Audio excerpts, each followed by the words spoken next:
India और New Zealand के बीच में वडोदरा में एक बड़ा क्रिकेट का मुकाबला खेला जाने वाला है, जिसे लेकर वडोदरा की जो क्रिकेट प्रेमी जनता है वो बेहद ही उत्सुक है। तब आपको बता दें कि वडोदरा की क्रिकेट प्रेमी जनता की ये जो उत्सुकता है उसे लेकर अब रोष में बदलती हुई भी नजर आ रही है। दरअसल बीसीए क्रिकेट स्टेडियम पर ये मैच खेली जाने वाली है, जिसे लेकर टिकटों की बिक्री आज शुरू करवाई गई, लेकिन ये टिकटों की जो बिक्री है वो शुरू होते ही पूर्ण हो गई, जिसके मद्देनजर लोगों में बेहद रोष है। तब इस मामले में रोष जताते हुए एनएसयूआई बीसीए ऑफिस पर पहुंचा। एनएसयूआई की ओर से इस मामले में आंदोलन किया गया।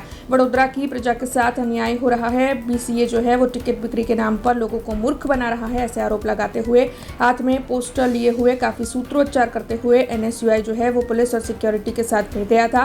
तब आपको बता दें कि सिक्योरिटी ने इन सभी को रोका। तब वहां पर तू मेमे के दृश्य भी नजर आए थे। साथ ही सिक्योरिटी को आवेदन पत्र देते हुए एनएसयूआई की ओर से मांग साझा की गई है कि जल्द से जल्द इस समस्या को सुलझाया जाए और वडोदरा की क्रिकेट प्रेमी जनता के साथ न्याय किया जाए, वरना फिर उनकी ओर से उग्र तौर पर विरोध किया जाएगा।